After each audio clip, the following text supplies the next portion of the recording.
Bonjour à tous, je suis Mélanie, votre hôte pour ce podcast rendu possible par la marque de nutrition sportive Foxit. Sur Fox Endurance, je donne la parole aux acteurs passionnés du monde du sport d'endurance tout en vous partageant mon expertise en nutrition du sport. Mesdames, messieurs, soyez les bienvenus dans cet espace dédié à votre performance et votre santé. Aujourd'hui, on va aborder un sujet crucial pour vos performances, c'est vraiment le sujet des glucides. Les glucides au cours de l'effort. On va répondre à la question: combien de grammes de glucides par heure d'effort? Oui, parce que c'est un sujet qui est énormément revenu dans mes DM, sur Instagram notamment. Si vous ne me suivez pas encore, vous pouvez venir me suivre sur Instagram. Mais c'est vraiment un sujet qui est énormément revenu, donc j'ai décidé de vous y répondre. Cette question, elle va concerner les marathoniens, elle va concerner ceux qui préparent peut-être un semi, elle va concerner les triathlètes, les cyclistes, bref, tous les sports d'endurance, parce qu'aujourd'hui, on va vraiment répondre sur un focus des sports d'endurance. Donc 60 grammes de glucides par heure d'effort, c'est un truc qu'on entend, mais partout. On ne sait pas d'où ça vient, ce truc de 60 grammes de glucides. Par contre, 60 grammes de glucides par heure, on en a fait une règle universelle, sans vraiment savoir finalement d'où vient ce truc, à quoi ça correspond, à quel sport ça correspond, à quel besoin ça correspond. Bref, on en a fait une règle universelle, mais personne ne sait d'où ça vient. Donc moi, j'aimerais bien savoir qui est cette personne qui a inventé cette règle, parce qu'il est très très fort. Tout le monde a très très bien intégré cette règle. Donc j'aimerais vraiment savoir qui est cette personne. En tout cas, on va découvrir ensemble dans les prochaines minutes, est-ce que tout le monde est vraiment réglé pareil, et est-ce que tout le monde a vraiment besoin de 60 grammes de glucides par heure d'effort? Je vous le dis tout de suite, la réponse est non, parce que si en nutrition, il y avait une règle universelle pour tout le monde, je serais au chômage en fait. Donc non, la nutrition, c'est de la personnalisation, c'est de l'adaptation. Donc déjà, je vous donne d'emblée la réponse du 60 grammes de glucides par heure d'effort. C'est non, pas pour tout le monde. D'ailleurs, on va commencer par remettre en question ce 60 grammes de glucides par heure, qui est largement répandu, ça on vient de le dire. Il est vrai que cette recommandation, elle est souvent présentée comme une norme à suivre pour maintenir un niveau d'énergie optimal pendant les efforts prolongés, les efforts d'endurance. Pourtant, je crois qu'il est quand même important de comprendre que chaque individu est unique, chaque individu a des besoins propres, et surtout, chaque individu a une tolérance propre. Parce que oui, c'est pas parce que si vous faites un marathon ou si vous faites un semi-marathon, vous aurez peut-être les mêmes besoins en glucides par heure d'effort. Par contre, c'est vous en tant qu'individu. Demain, votre copain ou votre copine fait la même course que vous, dans les mêmes temps que vous, elle n'aura peut-être pas les mêmes besoins en glucides.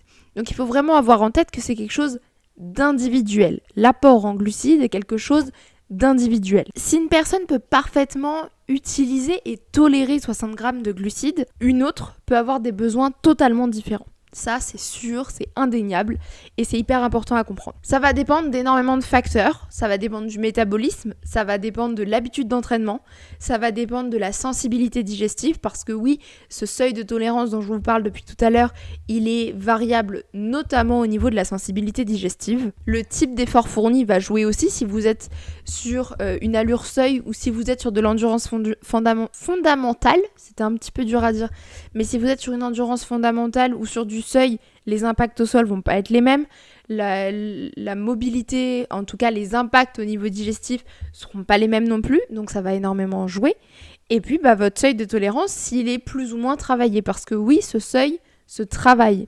On peut peut-être sur des premiers essais se rendre compte qu'on est capable d'ingérer 25 grammes de glucides. Ça veut pas dire que toute notre vie, on va pouvoir n'ingérer que 25 grammes de glucides par heure d'effort. Ce qui va aussi jouer, c'est le type d'aliment que vous allez consommer. Prendre 25 grammes de glucides par un gel ou 25 grammes de glucides par une pâte de fruits ne sera pas du tout digéré de la même manière. Votre gel est extrêmement concentré. Je sais pas si vous vous souvenez des moles par litre quand on était en chimie en terminale, mais c'est vraiment cette histoire de on a plein de petites billes concentrées dans un tout petit volume, ça c'est le gel, et la pâte de fruits, on a autant de billes que dans ce petit gel, par contre c'est plus réparti et donc plus facile à digérer. Et ça, ça va jouer aussi. Alors ce seuil de tolérance, justement, parlons-en. Ce seuil de tolérance, il se travaille notamment à l'entraînement, il se travaille avec l'expérience aussi évidemment, mais il se travaille surtout à l'entraînement. Si on reprend notre exemple, sur un premier test, vous vous rendez compte que vous êtes capable d'ingérer 25 grammes de glucides.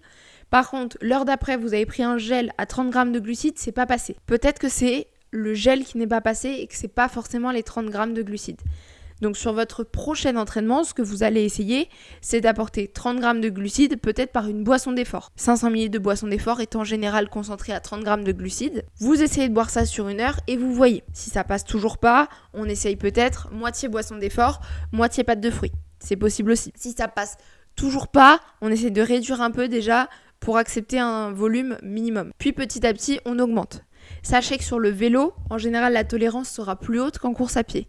Pour la simple et bonne raison que les impacts sont moindres. En tout cas, sachez qu'il est indispensable de faire suffisamment de tests à l'effort pour connaître votre seuil de tolérance en glucides par sport. Et je vous renvoie vers l'épisode 10 de ce podcast Fox Endurance où je vous donne un tuto pas à pas pour tester tous vos ravitaux, tester toute votre stratégie nutritionnelle et pouvoir tout mettre en place de votre côté. Bon, vous allez me dire, elle est gentille, Mélanie, à nous dire, il n'y a pas de règle universelle, faut tout tester, mais moi j'ai besoin de repères, ce que je comprends totalement. Et les athlètes que j'accompagne au cabinet, c'est la même chose. En général, il y a quand même un besoin de repères chez les athlètes. C'est complètement possible. Donc moi, j'ai pour habitude de donner un repère entre 30 et 60 grammes de glucides par heure d'effort. Je m'explique. En dessous de 30 grammes, je trouve que c'est un apport qui est quand même relativement faible et assez difficile à tenir sur des efforts longs. Sur des efforts très longs, donc au-delà de 5 heures, 6 heures d'effort, 30 grammes pour moi c'est vraiment pas suffisant et je recommande 40 grammes comme seuil minimum. Sur des efforts inférieurs à 5 à 6 heures, on peut rester à 30 grammes comme seuil minimum. Je parle bien d'un seuil minimum. Si vous pouvez monter au-delà, ce sera toujours mieux. Tant que c'est toléré, plus vous pouvez monter, mieux c'est. 60 grammes, je le recommande comme seuil maximum parce que c'est en général ce seuil-là qui est toléré au maximum par les athlètes. Maintenant, j'ai des athlètes que je fais monter à 70, 80, 90 grammes de glucides par heure d'effort. Pour l'instant, le palmarès est retenu par un de mes athlètes que j'ai monté à 95 grammes de glucides par heure d'effort en triathlon sur Ironman. Donc, ça s'est bien passé, il a fait 10h15, donc ça reste une bonne performance et ça a été surtout très bien toléré. Donc, plus vous pouvez monter, mieux c'est. Maintenant, rappelez-vous, au niveau digestif, ça peut poser problème. On s'entraîne au maximum et on teste sa sensibilité digestive. Vous l'avez compris, l'entraînement va jouer une place clé dans votre performance, mais aussi dans votre nutrition. Votre période de prépa doit être aussi là pour servir votre performance via la nutrition. L'augmentation de votre capacité à utiliser les glucides pendant l'effort demande souvent de l'entraînement pour travailler ce fameux seuil de tolérance et votre corps a besoin de s'adapter progressivement à des niveaux de consommation plus élevés, ce qui peut prendre du temps et de la patience. Donc je vous souhaite de prendre du temps et de la patience pour atteindre les seuils maximum finalement de tolérance et vous verrez, votre performance en sera que meilleure. On arrive doucement vers la fin de cet épisode. Pour la conclusion, je vous dirais que cette règle des 60 grammes de glucides, c'est un premier repère, mais elle n'est clairement pas suffisamment individualisée et il est indispensable d'individualiser votre stratégie nutritionnelle. Pour ça, l'entraînement, tout passe par l'entraînement de votre seuil, mais aussi l'entraînement de votre stratégie nutritionnelle sur vos différentes séances pendant la prépa. Essayez au maximum de tester votre nutrition sur des séances à allure course parce que c'est ça qui sera le plus représentatif du jour J.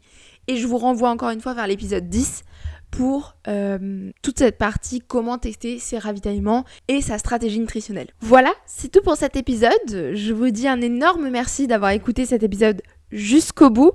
Je vous demande un petit service de noter 5 étoiles ce podcast sur votre plateforme d'écoute préférée.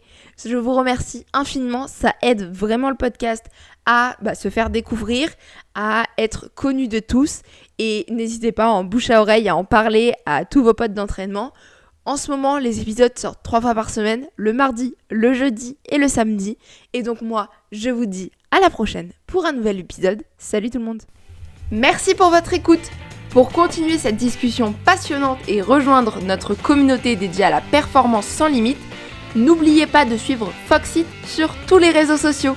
Merci à tous ceux qui laisseront 5 étoiles et un commentaire pour cet épisode. Ensemble, nous écrivons le prochain chapitre de la performance sportive. Restez affûtés, continuez à vous dépasser et à bientôt pour de nouvelles aventures sur le podcast Fox Endurance.